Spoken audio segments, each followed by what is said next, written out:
welcome everyone to the Indo-American Arts Council's annual literary festival. This year, we celebrate our 6th year of bringing you authors, thought leaders, storytellers from around the world. Many of our stories emanate from the Indian subcontinent. We celebrate these voices that have been shaped by the Indian ethos and experience. Like never before, our collective shared experiences this year have globally changed our perspectives on life forever. For our 2020 festival, we invite our authors to take the stage to bring our people together. Today, it is my special privilege to announce an IAAC exclusive, the pre-launch of Professor Makarand Paranjape's forthcoming explosive book, JNU Nationalism and India's Uncivil War. JNU, of course, standing for Jawaharlal Nehru University. We have an extraordinary author, which I will talk more about in a minute, but we have an equally extraordinary moderator that we felt could draw the best out of this incredibly groundbreaking book. He is Professor Lou Marinoff. Let's welcome him, and then I will say a few words about him. Welcome, Lou. Thank you very much, Rakesh. Pleased to be with you today. Professor Lou Marinoff is a Commonwealth scholar originally from Canada. He is professor of philosophy and Asian studies at the City College of New York, the founding president of the American Philosophical Practitioners Association, and editor of APA's journal, Philosophical Practice. Lou has published 10 books and more than 65 peer-reviewed articles and invited book chapters to date. Among his books are several international bestsellers. Plato, Not Prozac, now that's a tempting title, Therapy for the Sane, The Middle Way, The Power of Tao, that apply philosophy to the resolution of everyday problems. The New York Times Magazine called him the world's most successful marketer of philosophical counseling. What is really special about Lou is his bond with India. For 20 years, he has been meeting with Indian political, business, and spiritual leaders, entrepreneurs, social entrepreneurs, as faculty to the World Economic Forum in Davos, and since 2009, as faculty to the annual Global India meetings convened by Horasis. Since 1990, in his ongoing Asian philosophy courses at the City College, he has taught a course on Indian philosophy. And most recently, in May 2020, in response to a demand for philosophical counseling in India, he has trained and certified India's pioneering cohort of philosophical counselors convened by Professor Balaganapathy Devarakonda, head of philosophy at Delhi University. Lou, you are a guru. Oh, just a professor, please.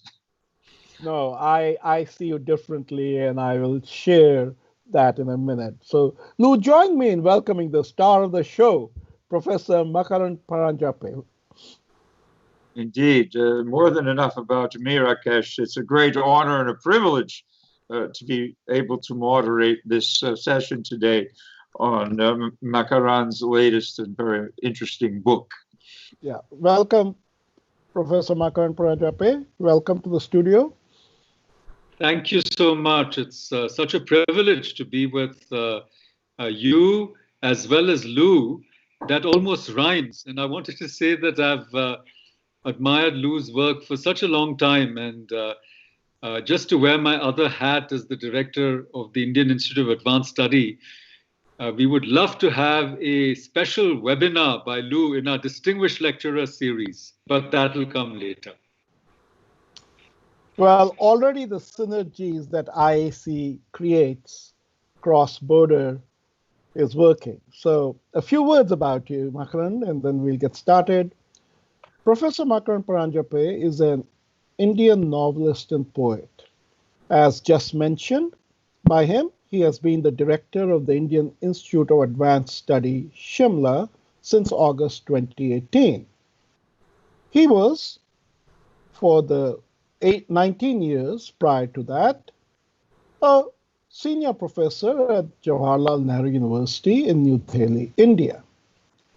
He has published over 175 academic papers in various refereed journals and edited books within the country and abroad. In addition, he is the author of several poems and short stories, over 500 essays, book reviews, and occasional pieces in academic and popular periodicals. He has been teaching undergraduate and postgraduate students for over 35 years across the globe, largely in the United States and India. He started his career in 1980 as a teaching assistant at the University of Illinois at Urbana-Champaign and returned in India in 1986 to join the University of Hyderabad, first as a lecturer and then reader. In 1994, he joined the Department of Humanities and Social Sciences at my alma mater. There was no nepotism here, no nepotism. Makarand got the slot purely on merit, but my alma mater of the Indian Institute of Delhi as an associate professor, and between 1999 and 2018, a professor of English at JNU. He was general editor of a series of reprints for rare and out-of-print Indian English titles, published by the Sahitya Academy in New Delhi, the founding trustee of Samvad India Foundation, a Delhi-based non-profit public charitable trust, and also the founding editor of EVAM, Forum of Indian Representatives, an international biannual multidisciplinary journal on India. He was chairperson for the Europe and South Asia region of the Pan-Commonwealth Panel of Judges for the 2008 and 2009 Commonwealth Writers' Prize and served as the Indian host judge for the 2010 Prize awarded in New Delhi. Makarand, I am overwhelmed at how prolific your contributions have been to our culture and civilization. IAC is so honored to have you with us. Thank you so much. Thank you for that very generous introduction. Thank you. I'll take a minute more and then I'll hand this over to Lou.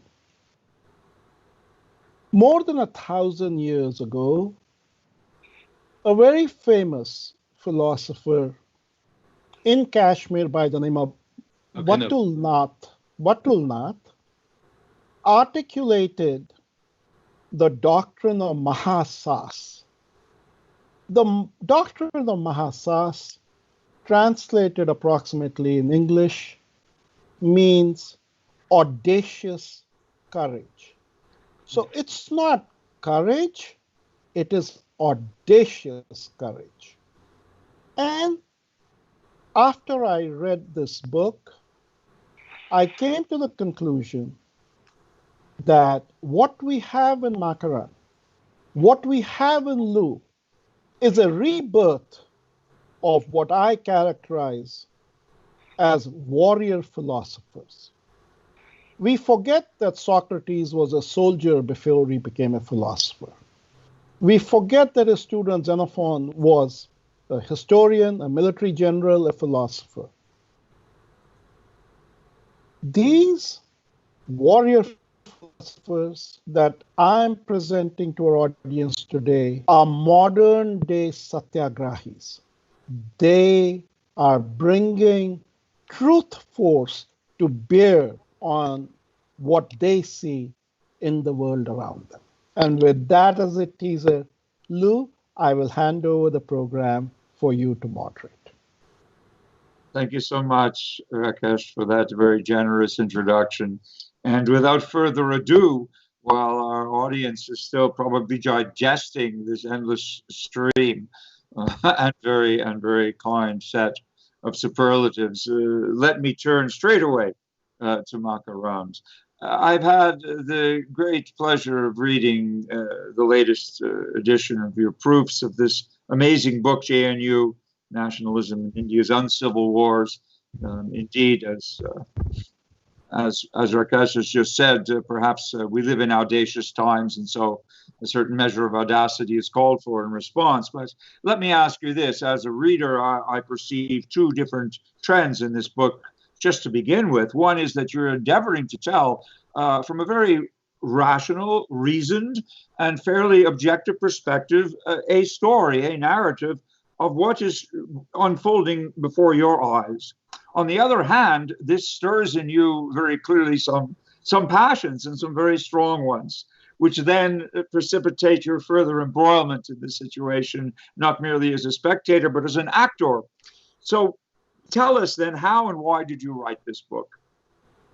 Thank you, Lou, and thank you, Rakesh. It's wonderful to be in this conversation. And I was just thinking when Rakesh was talking about Mahasahas, which means great courage or audacious courage, this wonderful verse from the Kathopanishad, which was made, at least the first part of it was made very famous by Swami Vivekananda. Uttishtha jagrata prapya varan napodhata.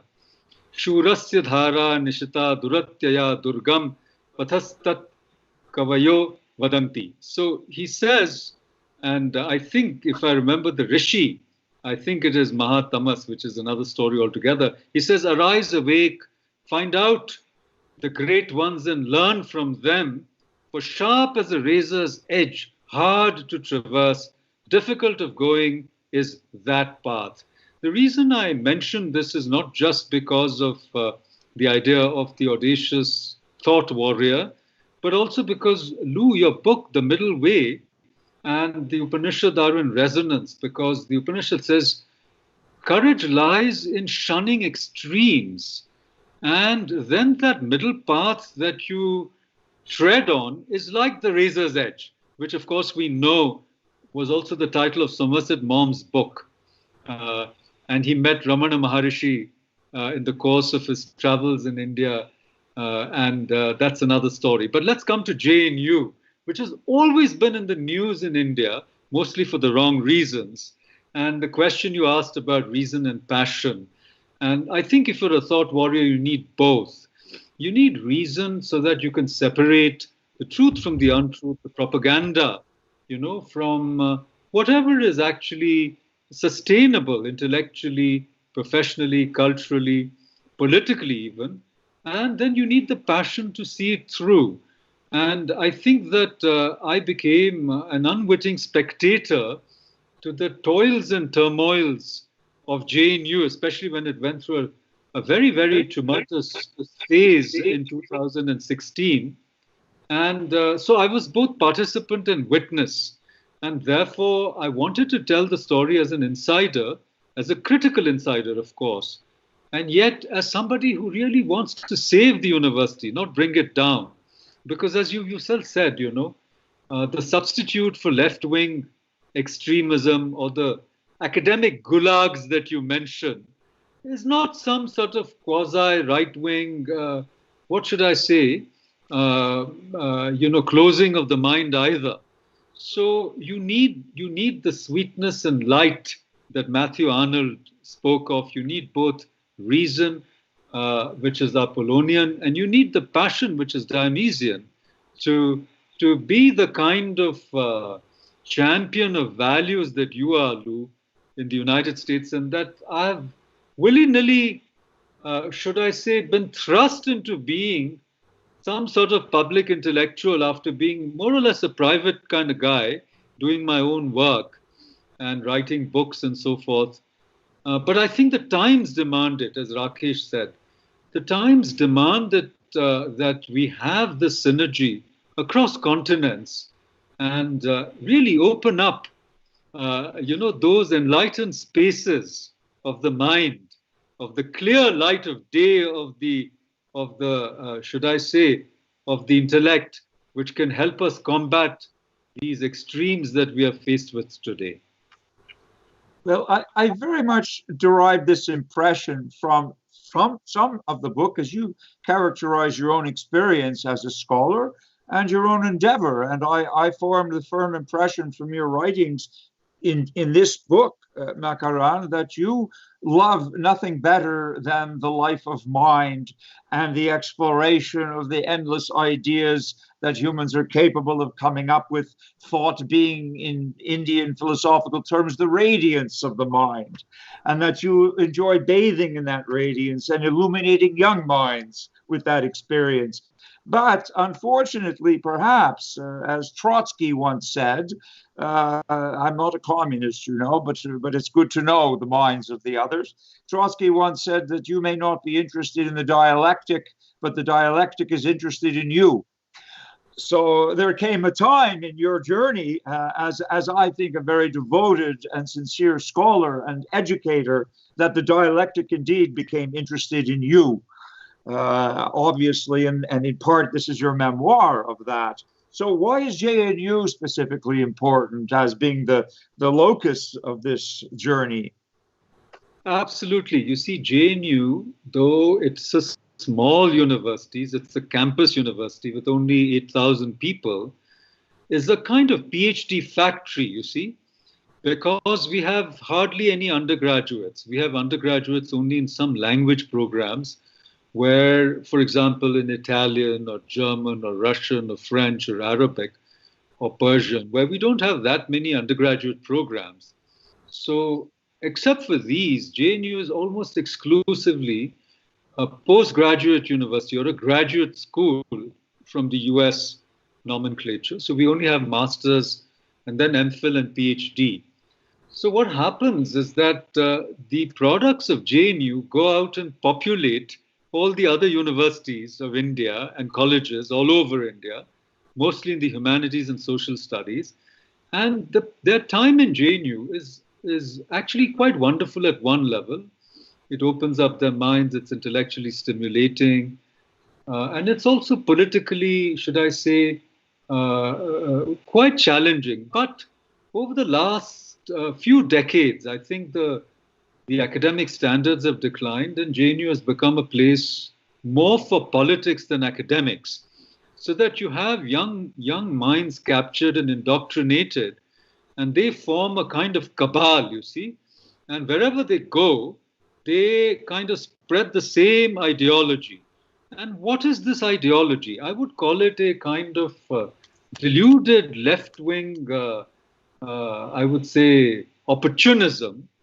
If I were harsh, I would even call it a sort of parasitism. Why am I saying all this? Because what they're doing is they want to live off the fat of the land, of the state, They want to be sponsored, so to speak, from cradle to grave. And their only qualification is holding on to the right ideology, not necessarily reading books, publishing articles, but espousing the views that are politically correct and would give them traction with their own kind, who are already deeply entrenched in some of the other universities and colleges, especially in social sciences and humanities. I must clarify that JNU has very fine programs in some of the sciences, like in life sciences, in chemical sciences, where some of what I'm saying does not quite obtain. And now we've started new programs in engineering as well, and management. So there's a hope that the culture of JNU will change. But fundamentally, what used to happen in JNU is that you got a virtually free education. Room rent was about, I would say, a dime, if not a quarter for a month, about 20 rupees a month which is like a dime or a quarter. And the fees were similarly a couple of dollars, a semester or a month.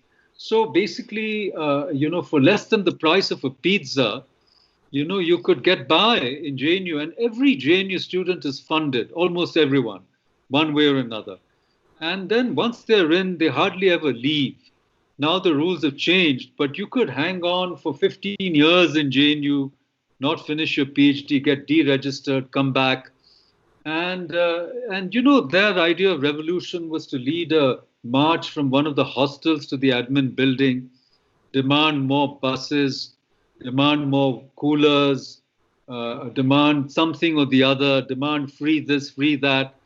And they would bring down, the administration, they would stop classes, they would surround buildings, lock up rooms. So this used to happen so that you hardly had, classes going on.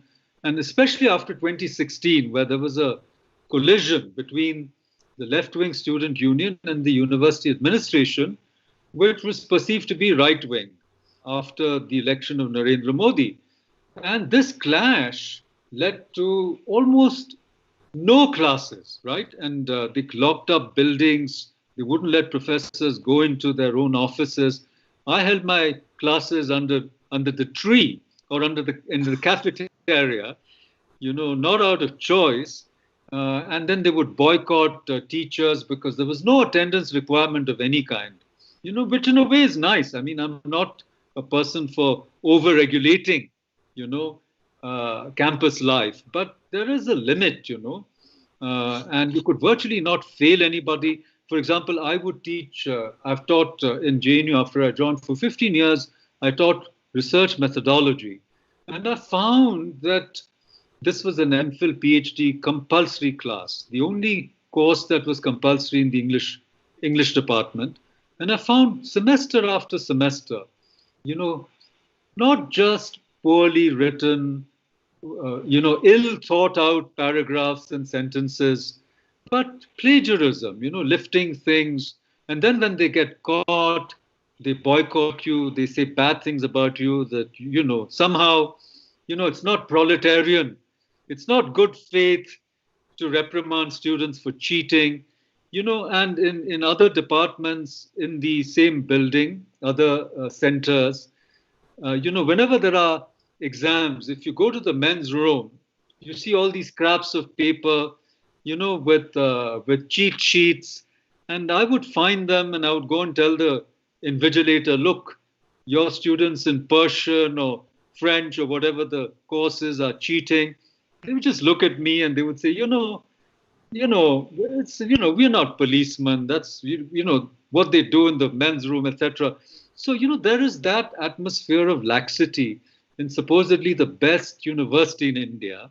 And when you speak against it, you become very, very unpopular.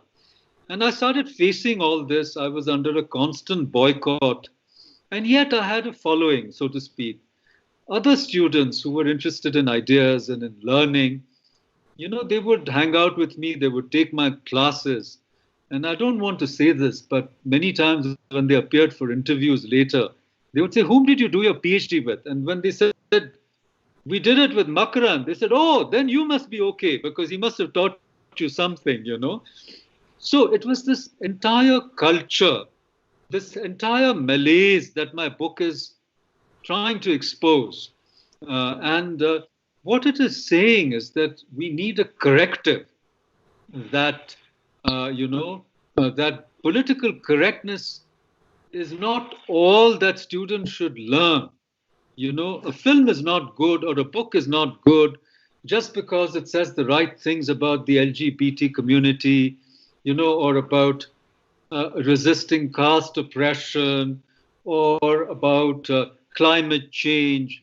We have to examine the ideas, the content, the sources, the argumentation, and engage with it, and so the book is not just about, those very controversial events in JNU, which we can talk about in a moment, but it's about this larger, I would say, function of the university, and it's trying to resist the closure of the Indian mind. There was a book by Alan Bloom about the closure of the American mind, and I'm trying to steer this course between extreme left and extreme right, and making a plea that just saying we were great in the past, as many of my right-wing friends say, is not enough.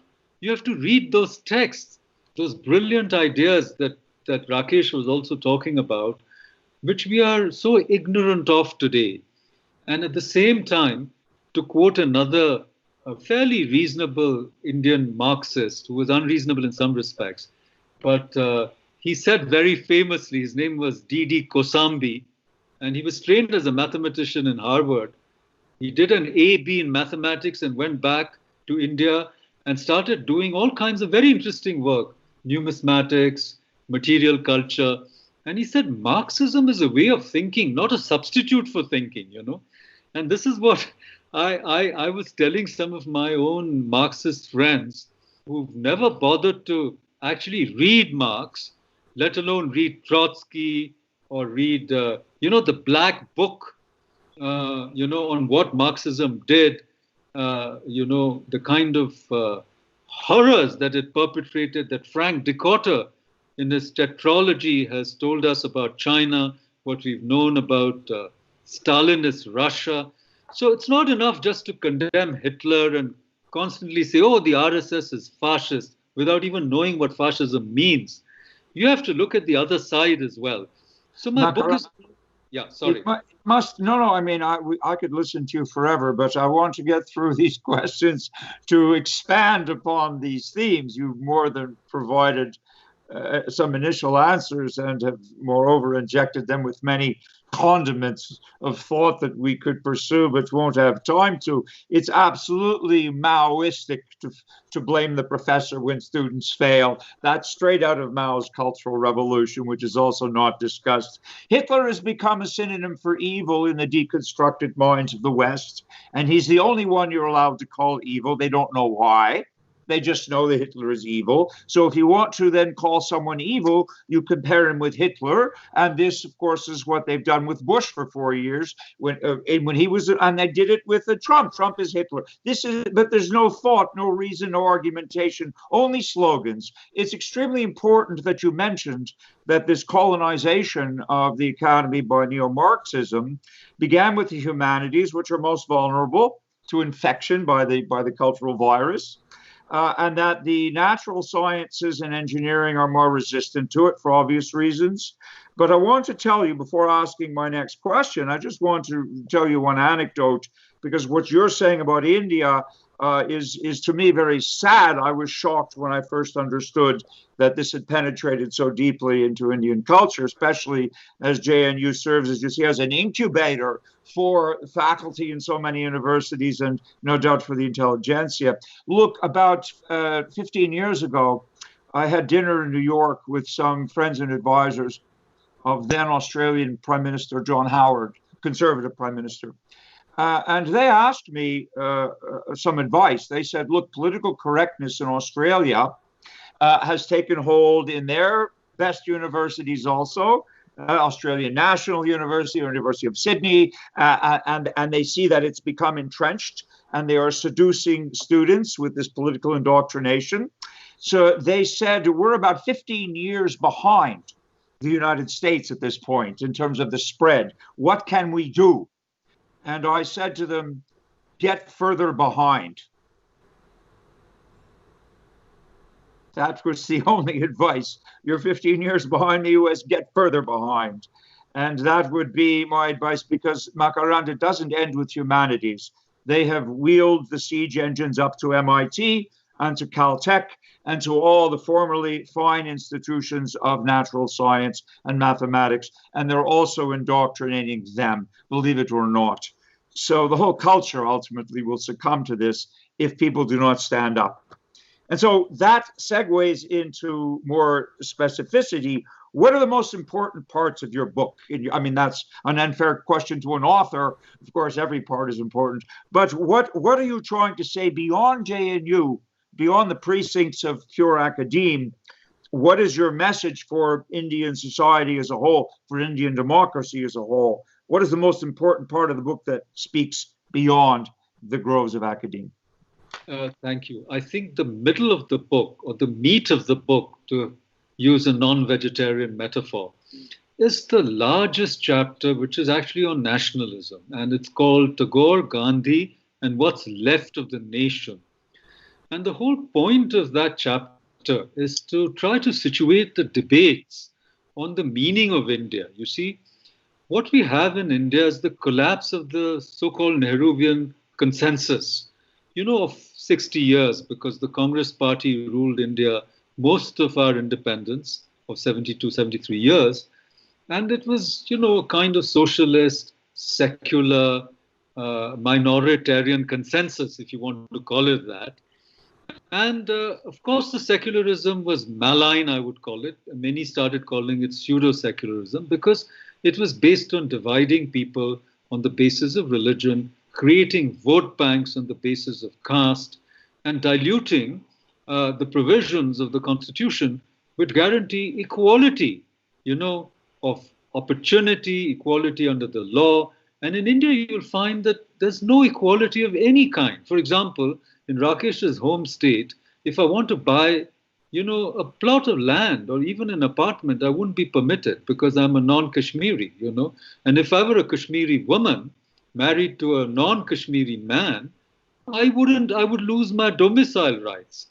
And there were all kinds of restrictions. And even today, these restrictions prevail, so that if you do an admission process of any Indian university, there are so many merit lists that it's like a madhouse. And the same applies if you want to hire someone as a lecturer or as a professor. Your caste, your community, your backward, this and, so what you have done is you have thrown out those provisions of the Constitution which call for equal treatment under the law, and you've created this mechanism of competitive backwardness, which becomes a source of entitlement, so that all the competence you need is not a competence in the field in which you claim to have done your PhD or your dissertation, but it's the competence to claim unearned privileges because of past deprivations to your ancestors or to your community or to your religion. Now, the point is that the Nehruvian consensus, as it were, encouraged some of all this. So that was as much as, one can say for the so-called avowed secularism, which should have treated all citizens equally. But this is the state which started giving subsidies, for example, to Muslims to go to the Hajj, to the pilgrimage. And there would be special terminals at airports and special packages to take them there, special aircrafts. And then some of the other states said, okay, we'll also start giving special incentives to Hindu pilgrims, which is ridiculous. Why should the state be funding pilgrimages, whether Muslim or Hindu? So secularism was a sham. Similarly, our socialism was a sham because we had a mixed economy for many, many years, and there was crony capitalism. And the minoritarianism was only meant to constantly, in the public domain, in Bollywood, on TV serials, send the message that the only good Hindu is the one who doesn't say he or she is a Hindu, So it's like the worst times of anti-Semitism, where you couldn't openly be Jewish, okay? You had to have a double identity. You pretended to be whatever you were, like Walter Benjamin, either Marxist or somebody. And inside your heart was the Talmud. Inside the heart was your Torah, And you were a prophet, actually. You belonged to that prophetic tradition, but you dare not say it. So the Hindus were also running helter-skelter, trying to be more secular than thou. And you couldn't see in my classes, if I use the word dharma or karma, they would brand me as a fundamentalist. And I would say, listen, guys, these are conceptual categories, okay? And Rajiv Malhotra was talking to me just 5 minutes ago. And he was saying, Makarand, I've written a new book, but I've made the point that Sanskrit categories are untranslatable. So you have to use them at some point or the other. Anyhow, We do, Makarand, if I may say. We absorb, English shamelessly cannibalizes every language. That's why we have more words, simply. But karma has become mainstream. And many Americans, not most, but understand it more or less as the ripening fruits of action. And we see that as a very beautiful and rich term. And it doesn't translate, so we use it. Why not? But what you're saying is really vitally important, because I think one of the flaws, therefore, we know the strengths. The world is in awe of India, at least the free world is, or what's left of it, as you would also comment on, because we know it's the world's largest and most pluralistic democracy. That's incredible. But democracy is a political experiment. The Greeks invented it and they knew it. And one has to safeguard it from generation to generation, or it will wither, it will perish, it can vanish overnight. So India is in the throes of some catharsis, some change, some challenge, and we don't know what the end product or the next stage will be, or its next, if you like, incarnation. But you are contributing very importantly to this debate by bringing people's attention home again to this razor's edge, the middle way. One extremism is not appeased by another. And indeed, there is no shame, but rather a great source of pride in being a Hindu in terms of being a member of one of the world's most ancient and rich civilizations, philosophically in many other ways. Is it not also fair to say that India has lifted tens of millions of people out of poverty in the last few decades or so, has drastically increased literacy rates among women particularly, and also in the general population, is faced with a daunting challenge of employing something like 8 million people a month newly, has all sorts of amazing challenges, but I know many entrepreneurs in India who bravely face them and take them on.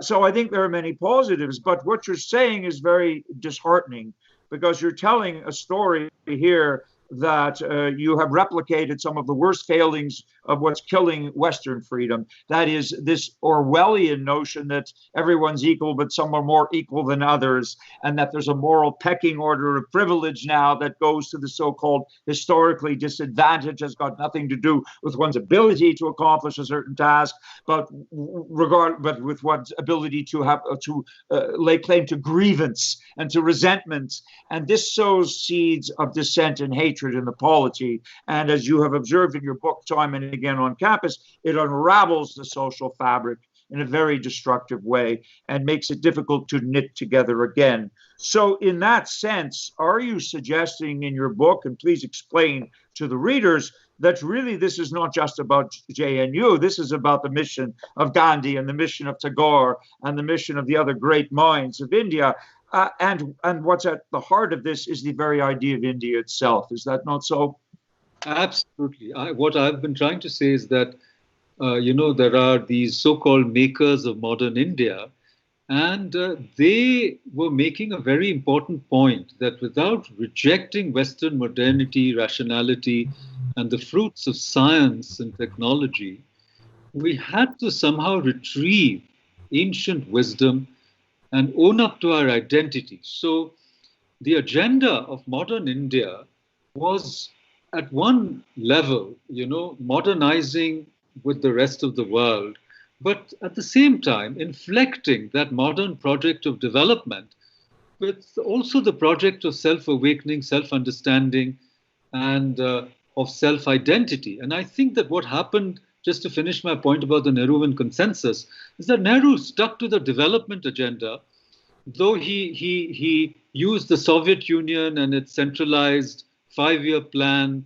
economy of scale, government controlling everything, which is such a bad idea, as his development model. So we had to get out of that as well and embrace capitalism, not be pretend socialists. You won't believe it, Lou, but socialist is a part of our constitution. We're supposed to be a sovereign, secular, socialist, democratic republic. And how are we socialist today? I don't know. So we've got to get that word out. But this pretend socialist, etc. Anyhow, so similarly, it was time that we said, look, we are secular, but we're a dharmic republic. We're not just a secular republic in the sense we don't respect other faiths or whatever, but that we enjoy, we celebrate faith communities and their wisdom traditions, And then I'm saying something also a little controversial in today's time, where I'm saying that the sledgehammer approach, the velvet fist is better than, the velvet glove, pardon me, is better than the iron fist. Because what we saw in JNU is this sledgehammer, smashing everything and trying to, bring in, see, because there are sedition charges against some of these leftist leaders, and these sedition laws go back to British times, okay? So there is that overhang of the colonial regime where, see, if the political, whatever the political dispensation is, doesn't like you, you're so vulnerable as a citizen, Whereas I believe that citizens should be empowered and there should be genuine freedom. And of course, if somebody is really an anti-national, I mean, I draw the line at, supporting the violent overthrow of a democratically elected government. Now, if you can prove that, yes, the law may take its course, but otherwise, I mean, locking up people because they've drawn cartoons which insult a chief minister, or they've said something that a particular political dispensation doesn't like. This has happened in India. One of our leading news anchors was thrown into jail for abetment of suicide of a case which was 2 years old. And the Supreme Court has come out with a judgment that the law cannot be vindictive. And one day's denial of liberty to a citizen is one day too much.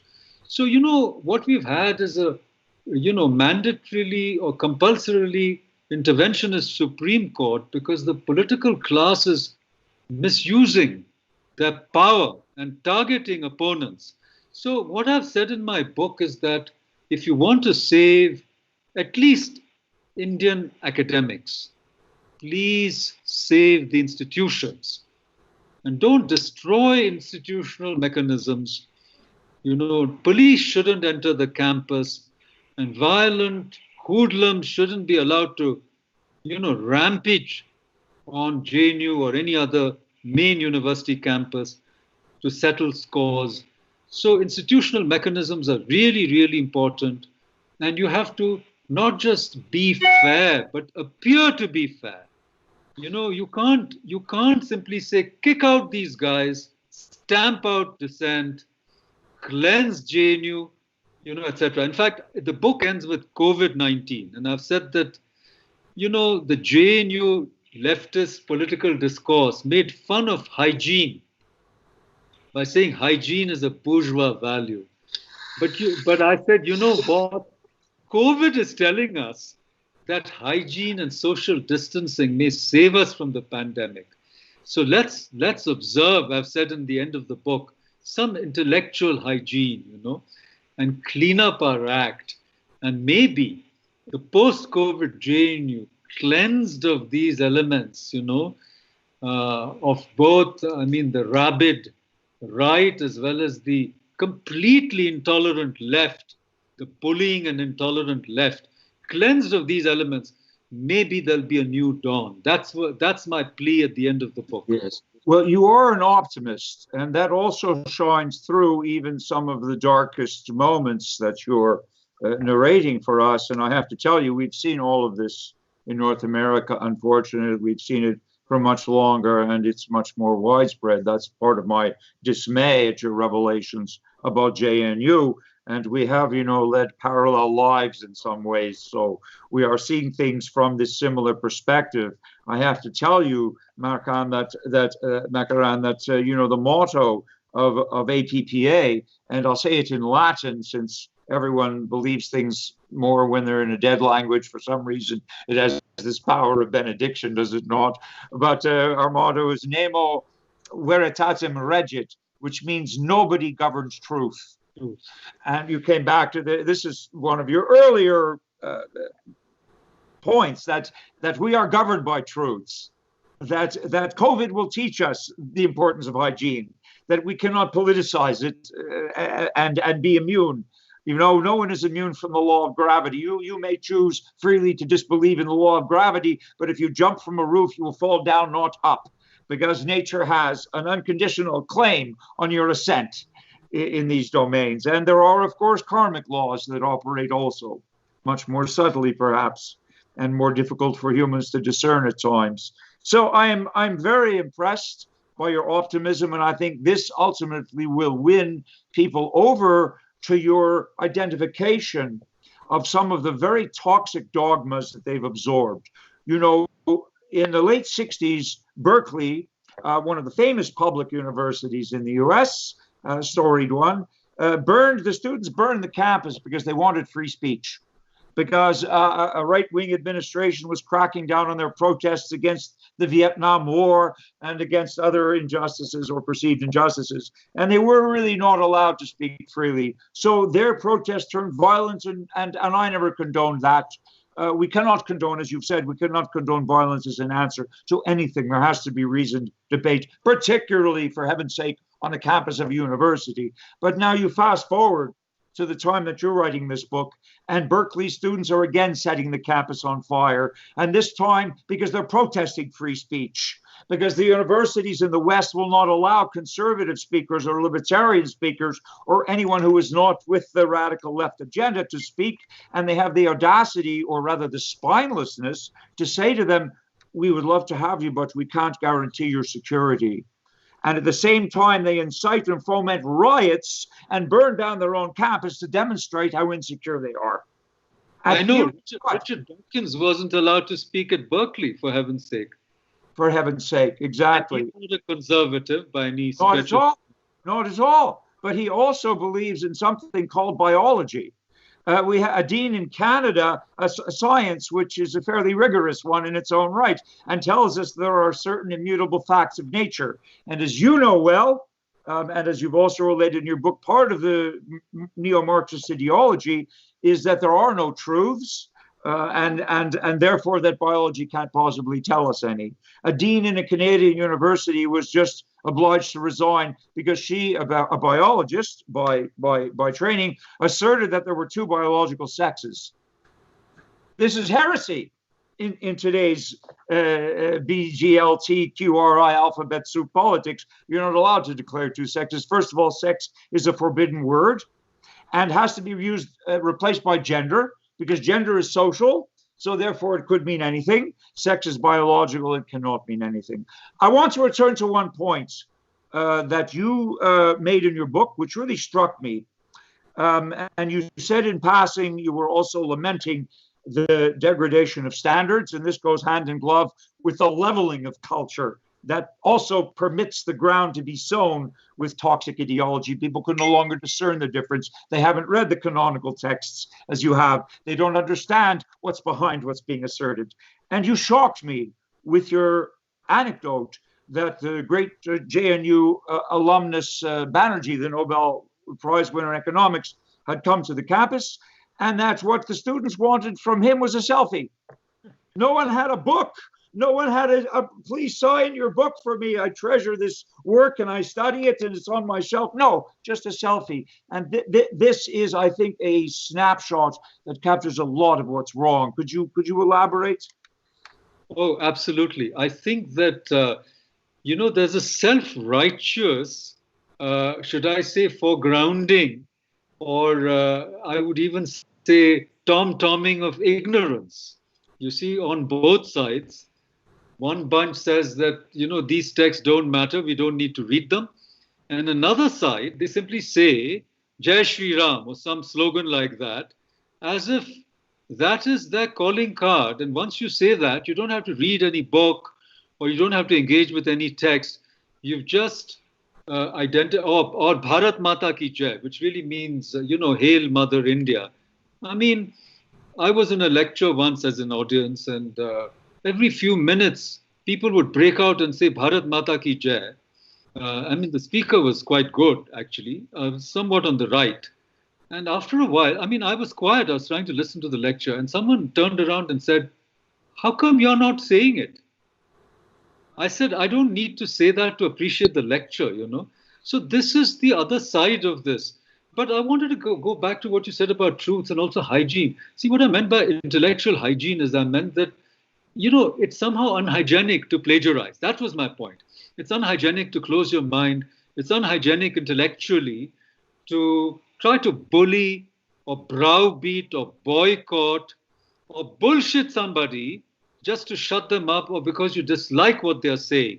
That's not hygienic. And that's going to lead to a kind of intellectual pandemic, And it's not just JNU, it's Jadavpur University, Delhi University, Banaras Hindu University, and the IITs. I'm sorry, Rakesh ji, IIT Madras, IIT Delhi, IIT Bombay, they all have these groups. And unfortunately, the epicenter of many of these groups, since I'm on their selection committees, happens to be the Humanities and Social Studies department, such as the one in which I taught, where they, again, indoctrinate, promote. And then there is, I feel, there is, a bigger nexus to this, There is an international patronage network. There are fellowships to be had, visiting professorships, there is a mutual benefit society, they fix things in terms of promotions because, everybody knows who's going to go as a selector, who's student. So, and a lot of the Indian academics abroad, Indian academics have made it, coast to coast in the United States, every university in Canada, Australia, the English-speaking world, in Germany, in humanities and social studies, especially in my subject, English, Indian academics as post-colonialists are everywhere. And then there is that mutual back-scratching, blacklisting. I was blackballed in the UK, in the USA. People, made false statements about me at Carlton. So this is a terrible way to shut up somebody, with it's called cancel. Makarand, excuse me, it's called cancel culture now. It's been taken to a further extreme. It began, and its origins are in the deliberate conflation of offense with harm, as you may have read in some of my writings, that the state has a duty to prevent citizens from being harmed. And if a person is harming others, then that is a warrant to restrain them. That's the only warrant, according to John Stuart Mill, to restrain them, prevent harm to others. Any civil society has to have that enshrined. But by conflating offense with harm, the direct result is that if you don't like something that someone has said, then you can demand a remedy for it because you equate it to a harm. You see, and this system that you're alluding to actually provides a remedy. People can get fired now for saying all lives matter. Excuse me.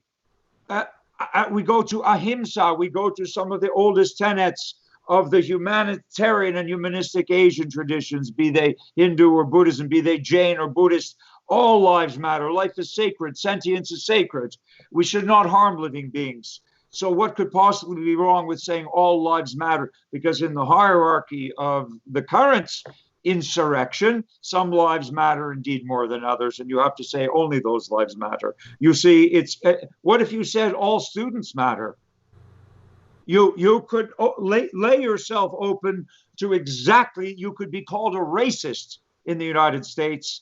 You would be, and so would I if I said all students matter. But if we can't say as professors that all students matter, then what business do we have teaching in a university? I'm totally with you, but understand that the problem has become only more severe for there not being enough people such as yourself willing to stand up, not for a political platform, but for what's true and what's right and what's just, not only in an academic community, but in larger society. So you need to be commended for this. But unless more of us speak out, Makarand, this is going to get worse before it gets better, I'm afraid. Absolutely, Lou. I couldn't agree more with you. And some of us who have tenure, who have a degree of, financial and intellectual security, and who are not angling, for more bits and bytes here and there, I think it would be really remiss on our part if we do not join this satyagraha, and speak for the middle way. with passion and with evidence, And I really salute you, and I love your films, I love your wit, your erudition, and you've made philosophy meaningful, And, I just want to read a little excerpt from your book because I can't, as what should I say? It's as an act of reciprocity. I would like to, recommend your books to our listeners as well. Of course, read my JNU book, but do read Lou's book, And I want to read just one little tidbit to show you, how beautifully, Lou writes, and he has a broad canvas, and then he sums it up so brilliantly. So I just want to read one little sentence, Lou, and then ask for your comment on that, especially how it relates to your own praxis as a philosopher, teacher, and yes, as a therapist, because you are trying to heal the world in your own way, because people need help today. They need hand-holding. There's so much mental anguish, even people who are so well off, whose needs are met. Anyhow, let me just read this. Nazism is sadistic. It demonizes and preys on others. Stalinism is masochistic. It demonizes and preys on itself. I think this is a wonderfully, should I say, provocative nugget. So I request you to elaborate on it, please. Well, thank you. You've turned the tables so adeptly in our remaining few minutes. I must commend you for your very sort of quick sleight of hand doing that. But look, it's really very simple. If one looks at tyranny, if one studies tyrannies of the recent past, the 20th century has seen tyranny like no other, then we can distinguish between tyranny from the right and tyranny from the left. I know the Nazis are a mixture. They're a strange hybrid. National Socialism has leftists, but Hitler was definitely on the right at the end of the day, more than the left, and more in contrast. Remember, his worst enemy was communism. So, I mean, that immediately will tell you that fascism of Hitlerian type is right-wing. So, like that of Mussolini, whom he admired. All right, what does it mean? It means we as healers, and by the way, I have to commend you also for pointing this out. There's something in Judaism, whose tribe I belong to, and it's a saying in Hebrew called tikkun olam. It means healing the world. It means the mission of Judaism, outward looking, is to heal the world. Whether it's through being an educator or a doctor or an attorney or whatever it is, it's rendering a service to others. It's not very different from Bhagavad Gita in the sense of rendering service and hopefully renouncing also the fruits. Not always, but you know the story. All right, the difference is this, that bigotry, ignorance, avidya, in the most generic manifestation, but the sort of intolerant ignorance from the right is easier to deprogram than the intolerant ignorance of the left, because bigots at least have the candor to say openly that they hate you. So the Nazis were brainwashed the German people, but they would at least say we hate Jews. Nobody read Mein Kampf. Everyone was obliged to buy it as a wedding gift in Hitler's Germany, but evidently nobody read it.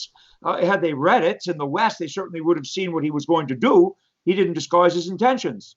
So at least they have the candor to hate you, and it's the same if you go to the sort of deep South, in the States, where you'll still find racists, the kind of old-fashioned white supremacist bigotry in the U.S. At least they have the candor to say that they hate black people. I'm not saying that's in any way justified or right. Of course, it's appalling, but at least they're honest. And therefore, they can be deprogrammed. They can be taught that their hatred is coming from a hatred of themselves, not of the other, and of an attempt to inflate their self-worth by denigrating the other. And therefore, there is some hope for correcting it and letting in the light. But the convoluted hatred of the left is self-devouring. It eats its own children because it says we hate ourselves. We don't hate you. We hate us. And we hate the actual civilization that nurtures us. And we hate the culture that gives us the leeway to destroy it. We hate everything. And that's what you have seen this summer in American cities. Lawless insurrection. They stand for nothing. They stand against everything. And the delusions that you mentioned earlier have spread from our academy throughout every sector, the media, Hollywood, politics. So you have deluded mayors, far left mayors of American cities entrusted with the well-being of their citizens, who are saying defund the police and will decrease crime. Why? Because Hobbes is off the curriculum, because Plato's Republic is off the curriculum, because the Marxists took off the curriculum exactly those texts which they needed to read, and Freud and many others, Thomas Mann, you name it. A whole canon has been removed so that they no longer actually understand the consequences of their actions, and they're in charge of things. This is very serious, and I hope India does not allow itself to come to that pass. Please now learn from America what not to do with liberty. I think that's a wonderful note on which we can say, amen, and more power to the satyagrahis. And I think we have to stand up and speak up otherwise, and be counted, and not be afraid, not cower behind should I say, convenient smoke screens, because speaking truth to power, in this case, academic power and those who dominate our campuses, will have serious consequences. I think we should stop cowering, and we should come out and in a very gentle way, as you do, Lou, and yet in a passionate way, put these points across. And I always say, let's invite those who disagree with us to debate us. And let's get more light, let's get more facts, let's read more books, rather than, indulging in name calling and bullying in the name of political correctness. You have set a wonderful example, as we say in vernacular American. You're walking the walk and not just talking the talk. Because you've done this in your book. You've stood up, and that's something I want to re-emphasize. You are not an angry person, Makarand. You are a compassionate, as I see you, a compassionate and a kind and a gentle person. And by nature, I'm a little more polemical as a philosopher. I think it may be a personality disorder in some future DSM, philosophical personality disorder, but we are a disputatious profession. And so we like to argue.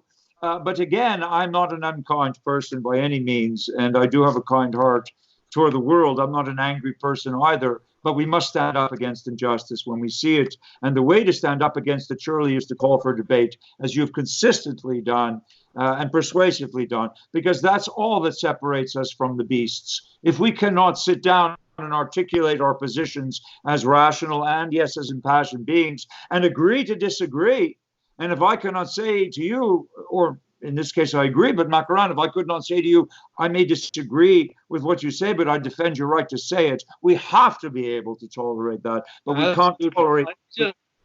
Sorry, I was just so moved by what you said, because I'm going back to what Rakesh said at the beginning, that, there's so much negativity around us. And as you said, the self-loathing of people who enjoy the benefits of being in free societies, and yet denigrate these societies all the time and say not a word about authoritarian societies. I want to say that despite possibly authoritarian societies handling the pandemic better, I don't know anybody who would prefer, who would exchange the chaotic life of democracies, for the sanitized and unattractively hygienic, should I say, life of authoritarian society. We won't name those countries. So let's celebrate our pluralism, let's celebrate democracy, and let's, I think, send a message of some positivism, not positivism of the philosophical kind, but positivity in an atmosphere of negativity, which is engulfing us. And let's say that these democratic societies and their values are worth preserving. And, let's not say Macron is intolerant for calling out the crisis in a particular faith, whose extremist elements are slitting throats. And let's not support those people who are out in demonstrations saying that France is intolerant. I think this is the conundrum of our times, when the very freedoms which allow us to say these things are being undermined. You called it a retrovirus, if I remember, in the middle way somewhere. And so I think we have to counter this retrovirus and actually speak up against the negativity, and talk about the virtues of pluralism, democracy, debate, and celebrate our open societies. I second this wholeheartedly, and let me just underscore, we have to stop. We could go on like this all day. We're going to have to draw this to some sort of close. I just can't help but respond to you, because firstly, if people wake up angry, it's because they've been placed into an agitated frame of mind, and this agitation is reinforced. The world is not utopia. We're in samsara. What do you want? All right, we're in Kali Yuga. What do you want? We have to make the best of it, and we will, and it will get better. But the world is not perfect, and to scapegoat people and to keep your minions in constant agitation and anger destructively because the world is not perfect, and then to find scapegoats will make it only worse, only worse. So this we understand, and we have to teach. So if it's ancient Indian wisdom also, who's in control of your mind? If you have an angry mind, who's master of your mind? The self is master of the self, only that can be. All right, and then about virtues. They prey on our virtues. This is what is more insidious about the left, is that they don't prey on our vices, and also the extreme intolerant zealots of certain extreme religions. I witnessed 9/11. They destroyed the World Trade Center, which was a workplace for the global village, a workplace which celebrated diversity, celebrated a melting pot of every culture and religion. More than 90 countries of 90 different, citizens of 90 countries lost their lives in that attack. And from every religion, speaking many, many tongues. And it was a place where people came together to work, presumably to create betterment and the amelioration of the human estate, albeit under a capitalist umbrella. And remember what Churchill said about democracy. The worst form of government, he said, except for all the others. So thank you so much, Makarand. You are a breath of fresh air, very badly needed one. And I hope that many people will read and take to heart what you have to say, and also then enact some of your advice, your sage advice, in their own lives, both in the academy and also outside of it. Thank you so much for writing the book and for being with us today. And without further ado, I will turn things back to Rakesh. Thank you, Lou, for your moderation. This is going to be a conversation that will go around the world in 2021. I hope the viewers will forgive my seeming madness in the lengthy introductions I gave for both of you, because I wanted to educate everyone that these are two distinguished scholars who have dedicated their life to seeking truth. And if they are raising the alarm, especially in the book that's coming out that Professor Makarand Paranjape has written, which I urge you to buy and read, then we have to treat it very seriously. We have to have honest conversations about it. We have to understand its implications. And viewers, the book is not just for you. The book is for you to understand that your children, and nothing is more precious than your children that are either in college right now or will be entering college, you need to understand the dangers of the world that they are going to be facing. And so, when I read the book, I had a cold shudder pass through my body. I felt we were experiencing a repeat of the Galileo moment. Imagine where humanity would be today if we were all going around maintaining the politically correct stance that the sun rotates around the earth, and there would be an orthodox patronage system that would reward us for maintaining that. It has really come down to that, and that is not exaggeration.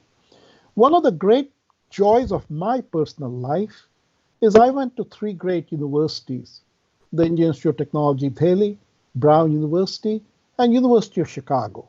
So this subject that this book is about resonated with me. The Closing of the American Mind was written by a professor at the University of Chicago. And there are many in India who now talk about the closing of the Indian mind. And I think that's a mistake. That's just the plagiarism that Professor Paranjape has alluded to. What we owe gratitude to Professor Paranjape is he's the first doctor who has diagnosed the illness of the rotting of the Indian mind. And what are the consequences of the rotting of the Indian mind? I go back to my own wisdom from Kashmir, which asks the question, what is knowledge? And the answer to that is that knowledge is what converts desire into fruits. No knowledge, no fruits. Is that the future that we want? And that's what this book asks. And I go back to the motto of my alma mater, the University of Chicago. And I pray and hope that that motto is reestablished in all the universities with champions like Professor Lou Marinoff and Professor Makarand Paranjape. And the motto says, let knowledge grow from more to more, and so be human life enriched. I thank you, Professor Paranjape, for the book that you have written. I know this will start great conversations, and may it center our universities, our societies, our humanity back on the path of progress. Thank you. Thank you. Thank you. Hello, I'm Neeli Lakhani, IAAC Literary Festival Director. I want to thank you for joining our award-winning authors and their wondrous stories. IAAC is a 501c nonprofit. Programs like the one you just watched happen because of contributions from generous folks like you. Please donate to the IAAC so that we can support our artists and sustain our cultural programs. It is simple to donate by visiting the IAAC website at iaac.us. Learn about the insider benefits that membership gives you. On behalf of the entire IAAC board, stay safe and see you at our next event. Thank you.